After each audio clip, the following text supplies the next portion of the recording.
Hey, White Sox fans.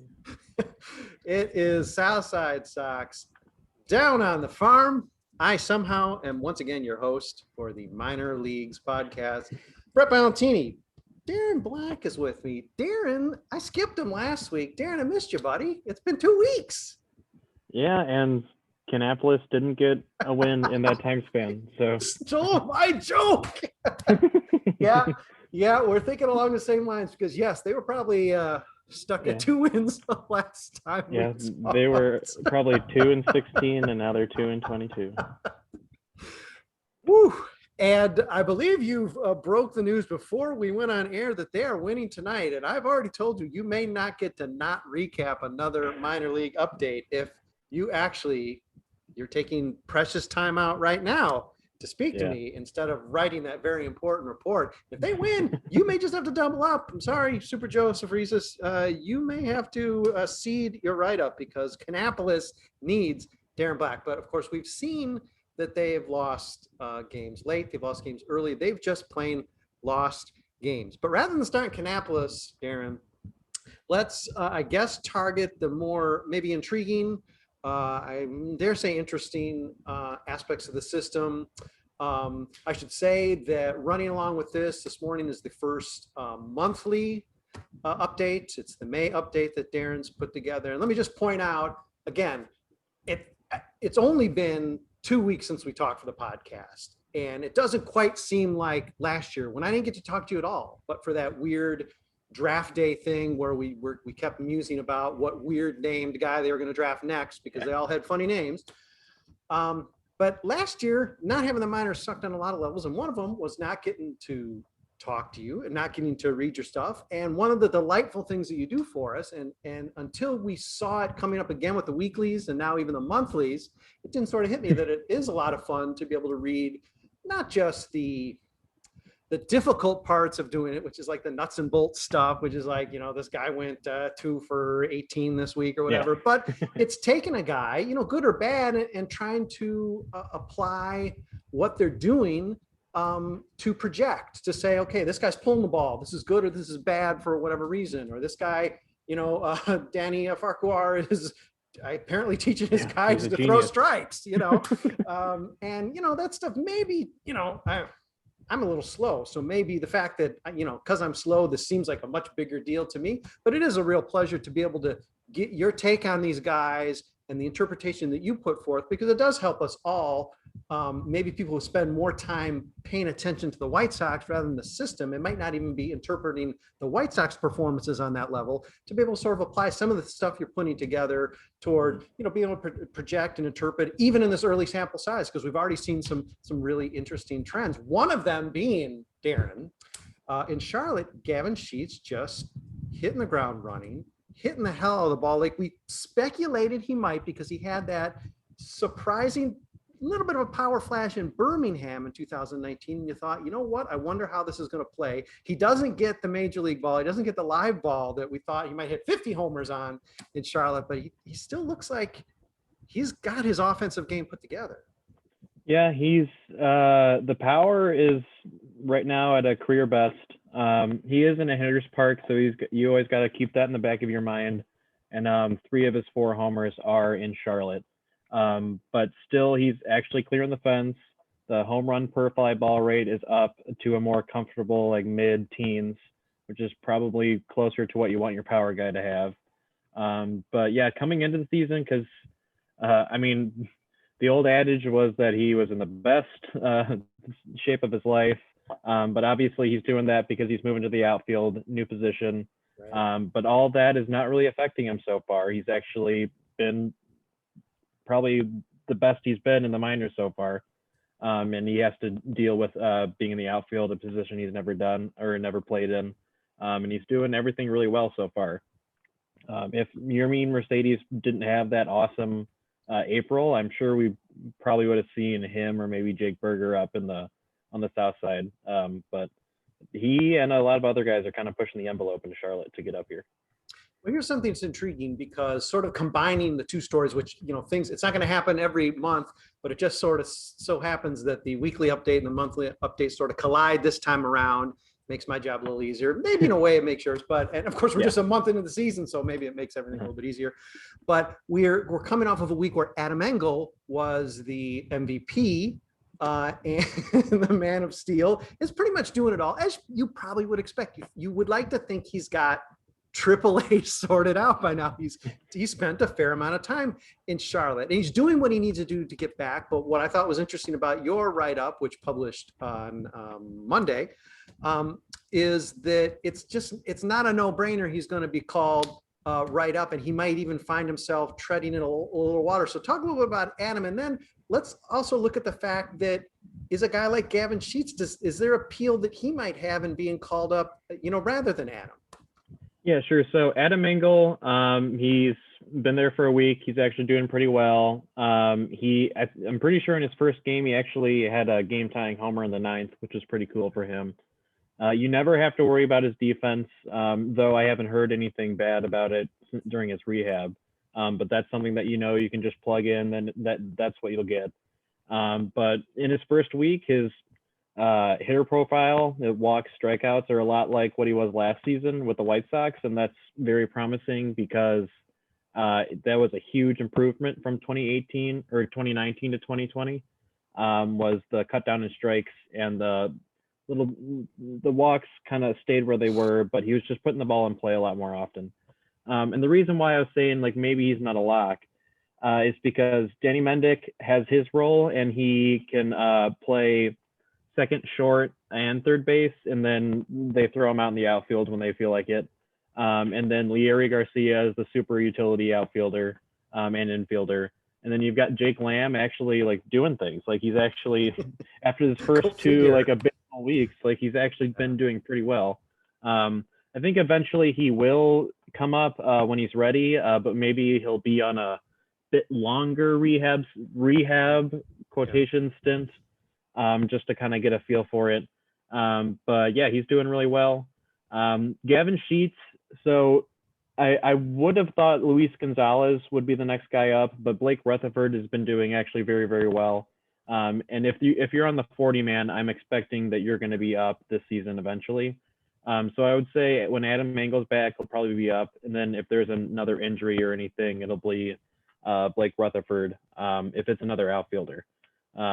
If it's Yermin and he goes out or he just keeps slumping after his May slump, I'm not really sure who I'd rather pick, Gavin Sheets or Jake Berger, because both of them are doing really well in different ways.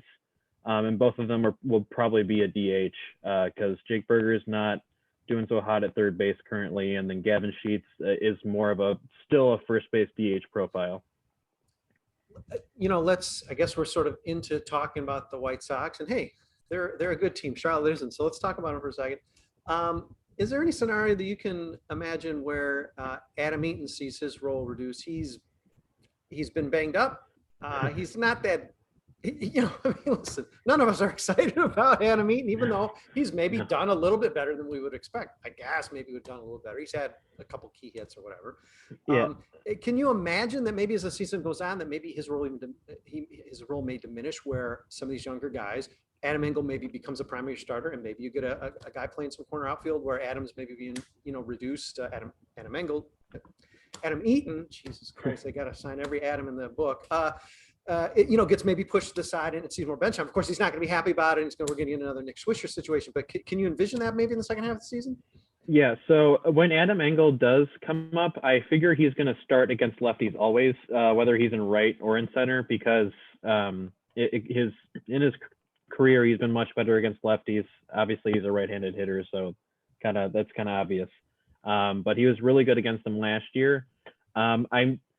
I kind of get the feeling that he is a Tony La Russa favorite, not just because they have the same scrappiness to them or whatever, but I know that he was in Arizona when he was also in Arizona, and he said that he liked him back when he was a prospect. But I don't see him ever. I think his salary is $7 million. I don't see him losing his everyday spot at playing against righties unless they trade for somebody. Because he's proven it in the past that he's a good hitter, and he's had some timely hits lately, even if he's been struggling.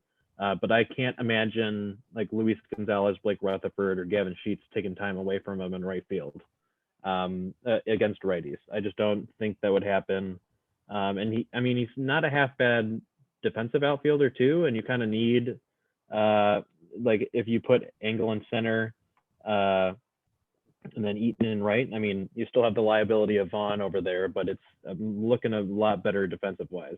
So I don't think he'll ever leave starting role, but when Engel's up, he'll definitely be getting a lot more at bats. It's just he's got his role, and he does his role thing pretty well.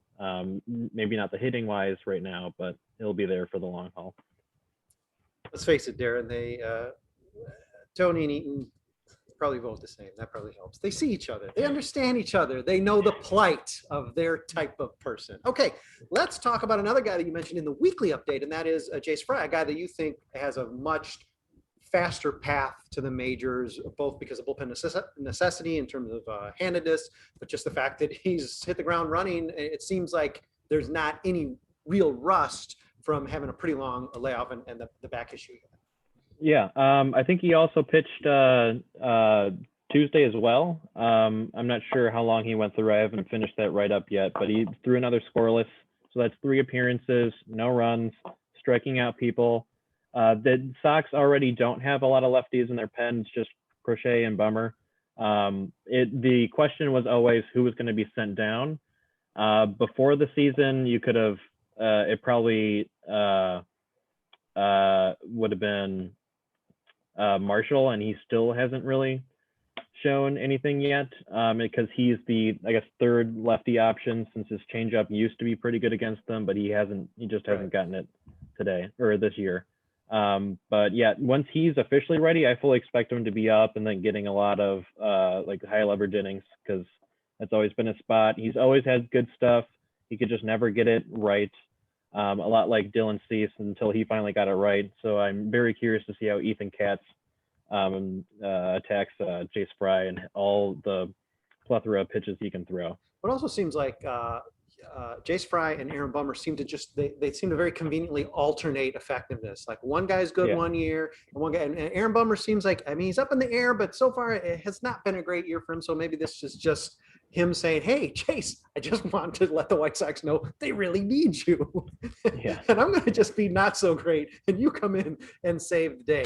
All right, last thing about Charlotte, Darren. Let's talk about the Jimmy Lambert start. I guess by any indication, adequate. He's a guy who averaged, I think I figured, I did the math somehow. I think I did it right.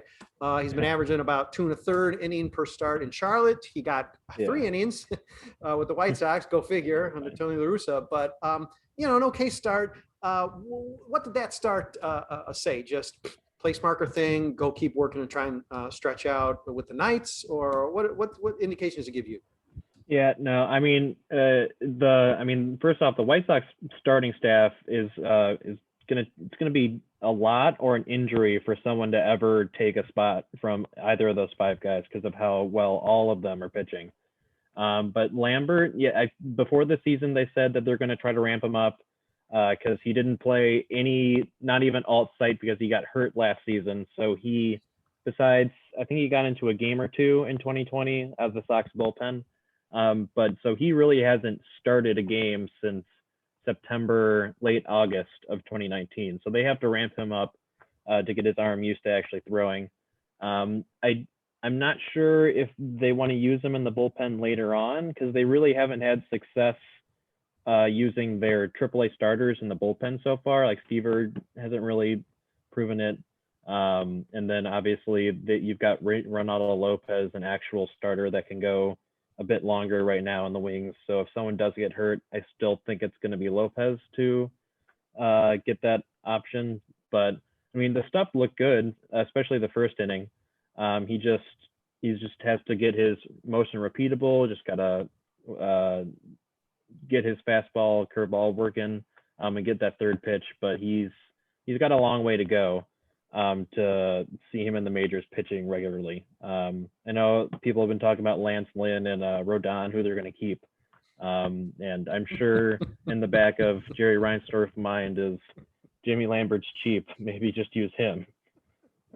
It's cute that people are discussing which one they're going to keep. Is there a third option? I think there's a third option, Darren. Yeah, I think Stever and Lambert might be 4-5 next year. But again, Darren, I say it all.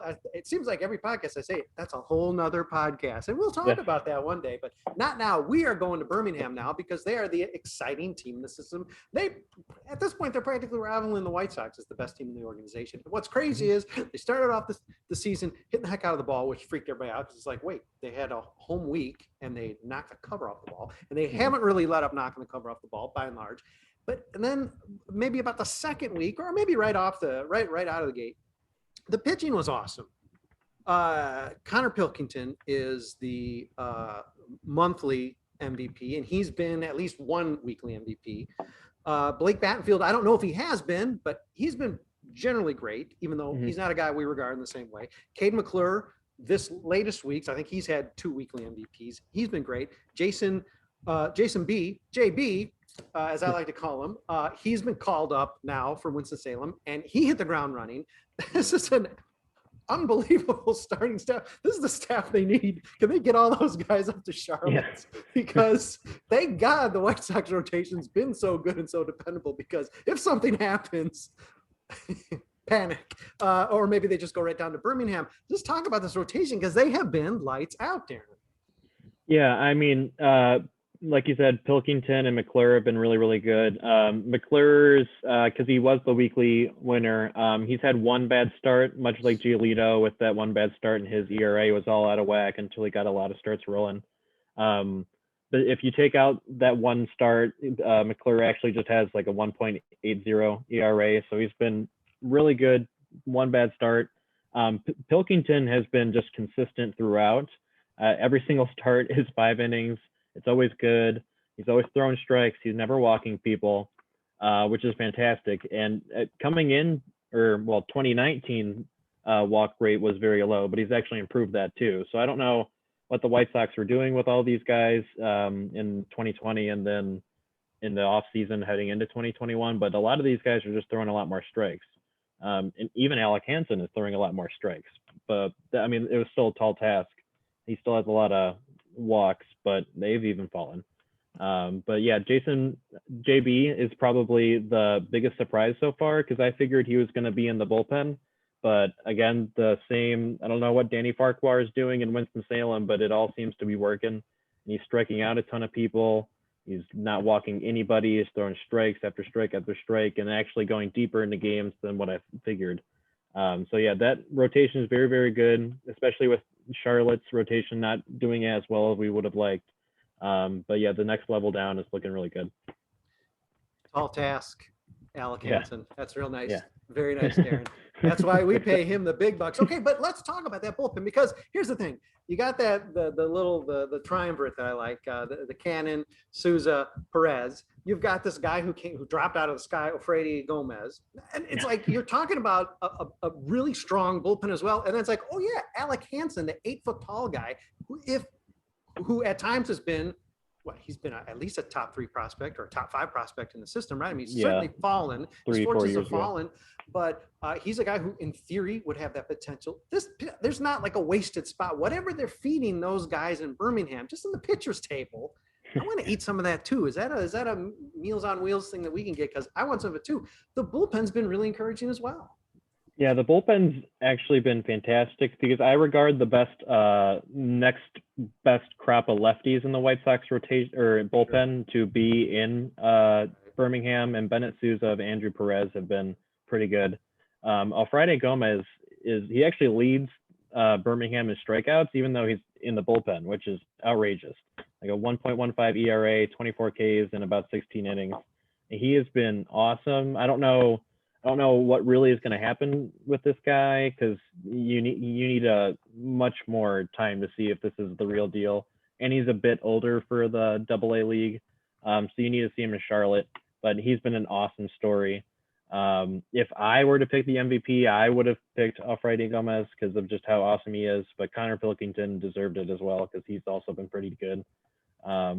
Just a lot of surprises overall in Birmingham, to be honest. All right, listeners, readers, watchers, Darren Black calling you out. You voted wrong. Yeah. Okay, listen, the bats have been hot. Micker Adolfo, I cannot figure out. He was horrible to start the season. Then he went bananas, and then he sort of went horrible again. He's one of the rare guys who he's gone onto the list out of nowhere. Then he's completely fallen off this. He's been extremely hot and cold. But rather than just talk about Micker, he might be the guy I want to talk about. There've been a lot of good bats for me. I think they've cooled a little bit. But is there a bat, given that that's such a weird mix of players, is there a guy among the position players who seems to have the most promise to you or is most exciting to you at this point a month into the season? Yeah, well, I mean, the easy answer is Micker Adolfo, just because he's actually hitting for power and he's playing in the field again, which is amazing. He's got 6 homers. He's hot and cold, kind of like how Javier Baez is hot and cold, because he just strikes out a lot. So he'll just have those days where he'll strike out 3-4 times. But he's showing the power. That's what you want out of the guy that was used to be a top maybe 5-10 prospect because of his power and his arm. But I mean, I know Dan really likes Romy González, so I'll mention him because he's actually a really interesting guy now that he's playing shortstop a lot. He's always been a guy that hit for average, decent speed, but he's doing it much better now because he's walking at his highest rate and it's his highest level, which is always a great sign. If you're walking more at AA than you are at Kannapolis, great sign. He is striking out a bit more, not terribly to his career average, but it still is generally high, just below 30%, which doesn't sound great, but he's walking in double digits too. So I'd kind of cancel those out. But yeah, he's showing a lot of power in a non-hitter's ballpark. He's still stealing 4 bases, showing some speed. He's playing shortstop now, so he's just been great. Very surprising. He squares out the ball a ton. He does hit a lot of grounders, which is the only bad thing. So maybe he's kind of getting a little bit lucky with BABIP because that is a little high. So maybe keep an eye out on that. But he's been one of the more surprising guys since they took him in the. I don't think he was a high slot guy or that high a slot draft pick, but he's been very surprising, and looking forward to him when he's finally in AAA. So you say Dan likes this guy? Daniel Victor. Dan Victor. Yeah, the guy. Yeah. I think he's supposed to be on a podcast. I think he writes for us. I think. Yeah, he's supposed to be on a podcast, yeah. Darren. And one of these days, maybe Dan Victor's going to be on the podcast. Or maybe, you know what, Dan? If you don't want to be on the podcast, maybe just send Venus Victor, because Venus Victor did outpoll you in a recent poll. Because I think Venus had a little bit of the mojo going to get that rain out for Kannapolis to sort of push another, let's face it, no-brainer loss. Pushed it away, right? And I think Venus got more votes for some sort of rain dance that Venus did rather than you dance. So Dan, we'll take Venus. That's cool. I mean, we had Chico Marks, the very large and in charge cat from Winston-Salem, Chico Marks Brady last week. So we can just keep rotating anyway. Yeah. I'm giving Dan enough trouble. And he's probably not listening. So okay. Hey Dan. This probably would be a good time, as we are now doing the roll call of all pets on the podcast, to take a real quick break on the podcast. We will be back in just a minute talking about the somewhat less compelling, but we'll find something interesting about the single A teams for the White Sox. Hey, White Sox fans, suppress your laughter. We are back in, we're just talking now about single A, Darren. We'll get to low A. Let's talk a little high A. That's a team that I can't really figure out either. They seem to have forgotten how to hit early in the season. Maybe either. Yeah, first half of the month, it seemed like they're finding ways just to eke out victories, just hit just enough to win. Now it seems like they've lost the ability to do that. What do you make of this collection of guys? Yeah, I mean, even the record is kind of just, who are we? Because I believe when I checked for the monthly or the weekly, it's been 3 straight Sundays where they finished the week back at 500. So they just keep somehow, however they're doing it, whether they're hitting one week and then just pitching another week, they always just get back to 500 by their off day on Monday. But yeah, I mean, with the news that they sent down a couple guys, Luis Maices and Harvin Mendoza, probably guys that a bit of an aggressive promotion just since they didn't play last season and coming from rookie ball. But they're trying to improve the overall team, I guess, to get rid of the guys that just clearly weren't ready. But yeah, they're heading into the season. They weren't a real prospect heavy team. It was kind of Caleb Freeman and then a lot of like names that you used to know, like Lenyon Sosa, Bryce Bush, Gilbert Sanchez. But Luis Curbelo has been probably the best of the bunch so far. Yeah, tell me about the statistic that will indicate how much of the Winston-Salem dash offense Luis Curbelo is responsible for, because I'm guessing it's about 67%. I don't know what the number actually is, but he basically is their entire offense. Yeah, he leads in RBI, he leads in homers. He's hitting the crap out of the ball. Like it's pretty amazing. It's not gonna stay like that, so don't get too excited. Because some of that is just unsustainable, like a 354 ISO. That's not gonna. We know he's not Luis Robert with the dash, so he's not going to keep doing that. But he's been so good. What do you, as an analyst, Darren, do with that? I mean, this is a guy who was on a faster track, and he was a pretty highly regarded prospect, and then he really hit a wall, and he's basically had, I want to say, it's been a couple of years where he's sort of just tread water, right? I mean, he was in Great Falls in 2019, or he got demoted to Great Falls, I believe. Yeah, he got demoted. He was doing pretty bad with Kannapolis and got demoted back down to the rookie league. So, I mean, what do you do with, I mean, obviously he's a guy, I mean, he could be learning. He could be maybe even, I don't want to call it late bloomer because he's not an old prospect by any stretch, but what do you do with that when the guy hits that speed bump? Is there a chance that he is now he is maybe back in the left-hand lane and he is back on a fast track up the system, or is most of this just going to be a mirage? And at some point, by the end of the season, we're going to say, boy, what happened to Luis Curbelo? I don't think it's all a mirage, because if you look at the batted ball profile, like everything he's hitting is in the air and he's pulling the ball and he's not really hitting it the other way, which means that he's hitting the ball really well. Like he's on top of it. He's always had a strikeout problem, though it's actually improved since his Kannapolis numbers. But the batted ball profile looks really good. It's just, he's not old for Winston-Salem, but eventually when he gets up to AA, that's going to be huge for him because the pitching crop is so much better. It's so much more polished. They'll have a lot better breaking balls or changeups. And I don't know if he's only hitting fastballs right now and then striking out on breaking balls. They don't really have that data. But just looking at it, like his profile and strikeout numbers still high. 66% of the balls that he hits he pulls, which is why he has 7 homers. So, I mean, it looks really good right now. I just want to see him in another level.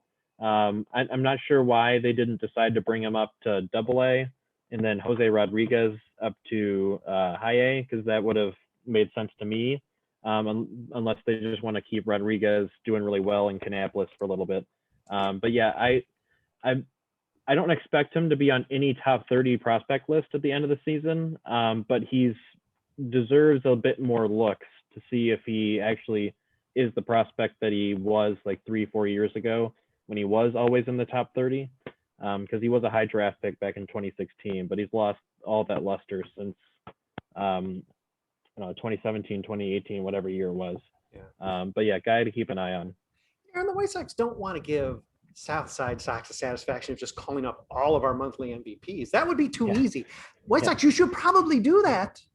But I don't blame you. You don't. You got it. I mean, you're paying guys a lot more money than we're getting paid to make these decisions for you. So, okay, go ahead. Don't call these guys up yet. That's fine. But that is Winston-Salem MVP for the month of May, Luis Curbelo. Let's talk about one more guy before we have to move on or move down or move somewhere in the disappearing zone that the Kannapolis Cannonballers are. Let's talk about the weekly MVP, which is Yohan Dominguez, a guy who I thought was interesting in your write-up, Darren. You pointed out was passed over for the call-up for Jason B. And just talk a little bit maybe about why that could be. Yeah, so he's a soft-tossing right-handed. I guess now he's a starter, but when the Sox acquired him, he was a reliever, but now he's starting. I just really think of him more as an org arm. I think he'll always be pretty good wherever he is, but the fact that he's 25 and in Winston-Salem is not great for his promotion ability, if that's a word. But he's a righty, which is not a good thing if you want to move up quickly, because Cody Medeiros is a lefty and he made that switch from starting to reliever. And the reason why he gets a plus, why he's in Charlotte, is because he's a lefty and they need a lefty. So if you're kind of stuck with a righty, soft tossing righty, he'll get a lot of quality starts. He'll get a lot of innings. He'll probably be in Charlotte one day when he's 28, 29, 30. And that's probably where he'll be. Maybe he'll make a spot start or two, but he's just not the profile of what you were looking for a major leaguer in 2021. Maybe in the 70s, but not in this day and age of baseball. So Dominguez has got a little bit of a Blake Battenfield vibe, perhaps. Yeah. Both of them, I think, are org arms, and they'll make spot starts. I'm sure once the trade deadline comes around, people will look at these guys' stats and be like, why don't you trade this guy for this guy? Because no one wants these guys. That's why. But yeah, that's basically what that comes down to. They're just kind of org arms. You're like, did Pittsburgh call? Okay, if they didn't call, then nobody wants them. Yeah. Sorry, Pittsburgh, but hey, you've earned it. Okay, hold on. Let's move down to Kannapolis. Let's walk. Let's run, not walk. Darren, let's talk about the 2-22, perhaps, as we're speaking, maybe 3-22 Kannapolis Cannonballers. This is remarkable. And of course, you're already on record, and I'm not going to let you forget it, of predicting a second half division title for the Kannapolis Cannonballers. And you can have the last laugh, and I invite you to laugh at me when that does happen, because it is plausible. What the heck? These guys they definitely need 2-22 off of their backs, and they don't get it off their backs for a while. So having it off their backs has got to help. Here's the problem. When you're talking about like weekly MVPs for a team really this bad, it's like, well, who you just pick out of a hat? Who in the world can it be? Cabarrua Weaver is a guy who is this week's MVP. And I'm sure that's another one where you're like, what kind of choice did the clown voters make on this one? Because he shouldn't be a weekly MVP, but humor me, Darren, and let's talk a little bit about Cabarrua. Yeah, so Sox drafted him in 2018 out of high school. Overslot guy, was really toolsy. And he was kind of drafted in that time where kind of Moncada, Robert, and Eloy were Charlotte MLB in that wave, and they were trying to get their next wave ready in rookie leagues as kind of just to help be the bench depth, I guess. But he just has not really worked out, and it seems like the break in 2020 was not really helpful for him. Again, he didn't really play a lot in professional baseball because he was in the rookie league, so he's always starting in June. But he strikes out a lot, doesn't really walk, but again, he's really toolsy, so he might become a Luis Curbelo and just kind of have it all hit right. But it'll take a while to kind of see that, because he is hitting homers when he actually hits the ball. He just doesn't really hit it all that often with like a 45% K rate, which is not great. And he also doesn't walk well. So he's got a long way to go in his development. But I mean, he had a better week than most last week. That's going to be the motto for the first half of Kannapolis. Hey, guy had a better week than most of his teammates.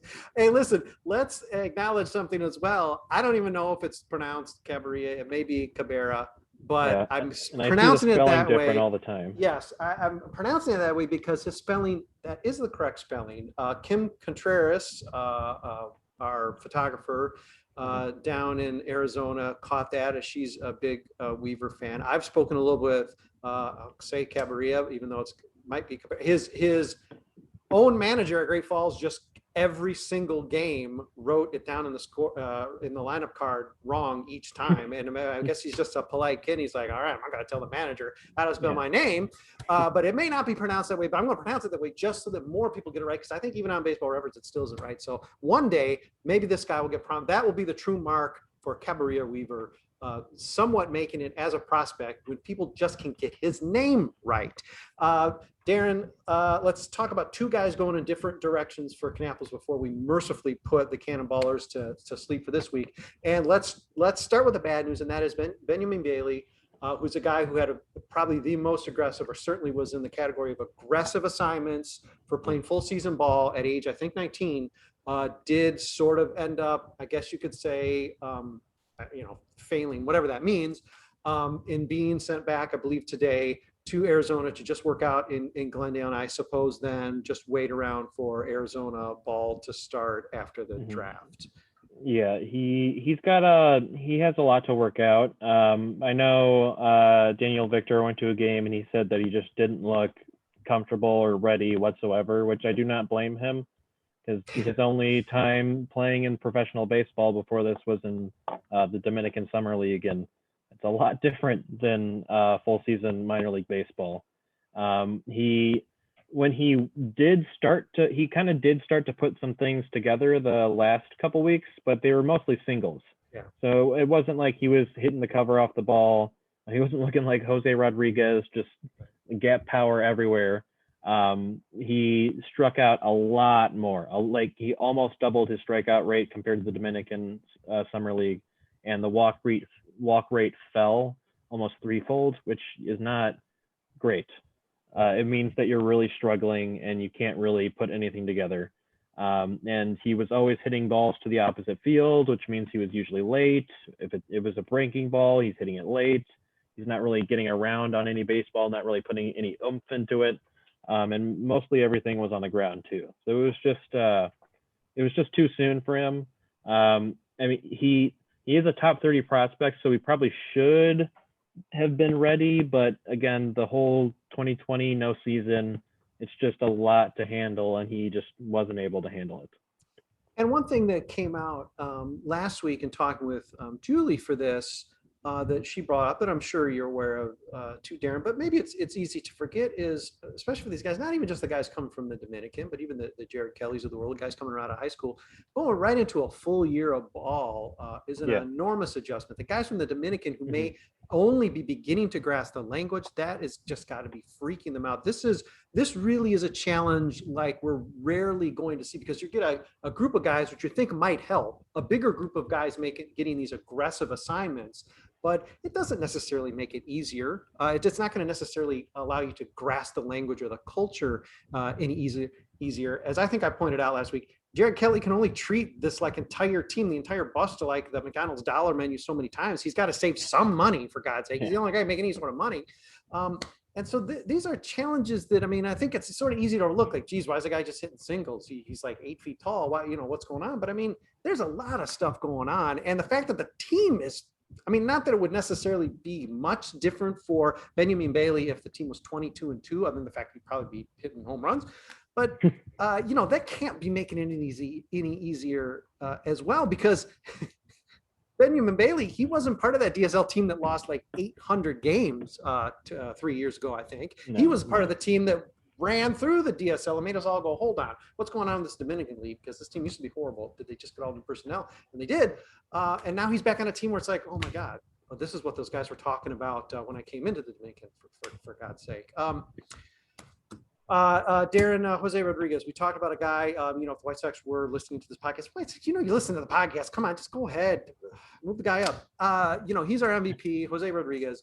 I don't recall, I didn't see any, we'd have to lean on Sean Williams or Kim Contreras or somebody who's really, really, really, really paying attention to the minor leagues, maybe like yourself, to know how well he fielded his position in Arizona. He's not fielded it terribly well in Kannapolis. Is that something that's going to hold him back? Is he a guy who's eventually going to slot over to third base? What is his deal fielding wise, and how long will he have to wait, just bat alone, before he decides to change his address to Winston-Salem? Sure. Yeah.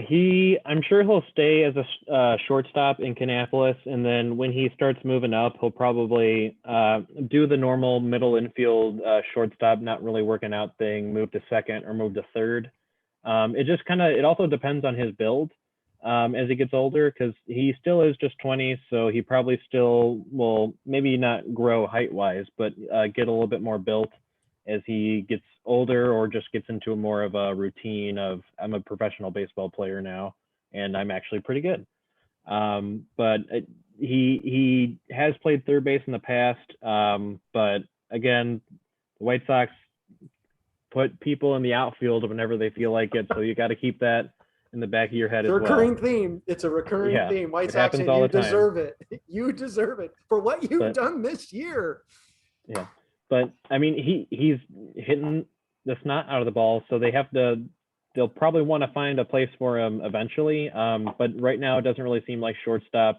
But I'm sure they would like to give him probably another year chance, given next year, because this is his year 20 season. So he's got a long time in the minors before he's even mentioned as maybe he'll be on the White Sox this year. But yeah, far away from it. Shortstop for now, but probably move to second or third eventually. As much as I want to relieve our listeners of having to think more about the 2-20 Kannapolis Cannonballers, let's just address one more issue, and that is this is a gold mine of the blue chip arms in the system. This is the so-called second wave of starters, all sort of battling out there, and it's very, very early. Matthew Thompson seems to, among the sort of trifecta of he and Drew Dahlquist and the dollar menu treater, Jared Kelly. He's a boy. If you ever heard this podcast, you're like, what is this guy talking about that I'm supposed to be treating the whole team to? Okay, sorry, Jared. But among those three, it does seem like Matthew Thompson has had the most consistent good starts. He's had at least one bad one, I know. But is there anything to make from like a first month of full season professional ball? I know that'd be reading too much into it, but it's certainly better for him to get the better start than even maybe what Dahlquist is doing, and certainly what Kelly's done. Yeah, I don't think there's any need to be concerned or worried about any of these guys right now, because it's not exactly like the situation with Benyamin Bailey coming from a different country, learning a new language. But just take Jared Kelly. The last time he pitched was in high school, and now he's in full season professional baseball. Honestly, the DSL might be better than high school baseball, so that's probably a lot more competition than he's used to. But what it just comes down to for each of these guys, they just need to throw strikes. They are walking a lot more people than they should be, especially Matthew Thompson, who was kind of known as more of a command guy coming in, but he just hasn't shown that yet. So I wouldn't be concerned about any of these guys. At the end of this month, June, and they still have 5, 6, 7 ERAs, then you probably start getting more concerned, because this is your next group of pitchers. And like the conversation earlier about who you're going to keep, Rodon or Lynn, one of these guys has to kind of be good eventually, because they'll need them. Remember, listeners, it's going to be Rodon or Lynn. It's definitely going to be one of them. Oh, White Sox. Speak it into existence. You guys, White Sox, you guys are so funny. The way you tease us, they're not gonna re-sign Giolito, so the money's got to go somewhere.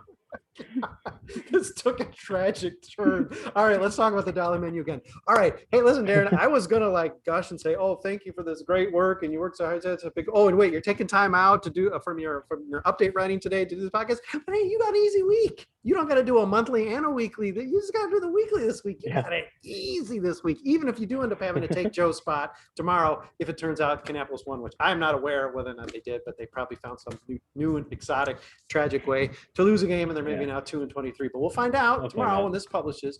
But thank you for the time. Thank you for a particularly busy week, doubling up on the two you did for us. That stuff is really essential reading for, I'm going to guess, not just Southside Sox readers and listeners, but certainly those followers of other sites, wink, wink, who might even make fun of all our polling and our profiling, wink, wink. And who knows, maybe the White Sox, hey, call those guys up. It's all right. You can call them up. Yeah. But thank you, Darren. I appreciate it. Superman appropriate hat for the big man this week. He doubled up for us. And who knows what hat he'll be wearing next week, because hopefully we'll have you on again next week. And maybe we'll get Venus Victor on. That's probably going to be target number 1. Yeah. Then maybe Dan Victor, maybe Julie Brady. Maybe she's third because she's rehabbing. She got a bone taken out of her foot or something. So I don't know, maybe she's, I don't know what's going on with that. So maybe she's third in the lineup. You know, we'll see. We'll see. But Venus, if you're listening, bark twice if you want to be on next week with me and Darren, and we'll have a lot of fun. And you can wear a special funny hat as well. Darren will have a new one. Maybe I'll put one on again. And as always, thanks everybody for listening, reading, even sometimes watching. And we'll be back in another week with episode number 6, I believe, of Southside Sox Down on the Farm. Thank you, Darren.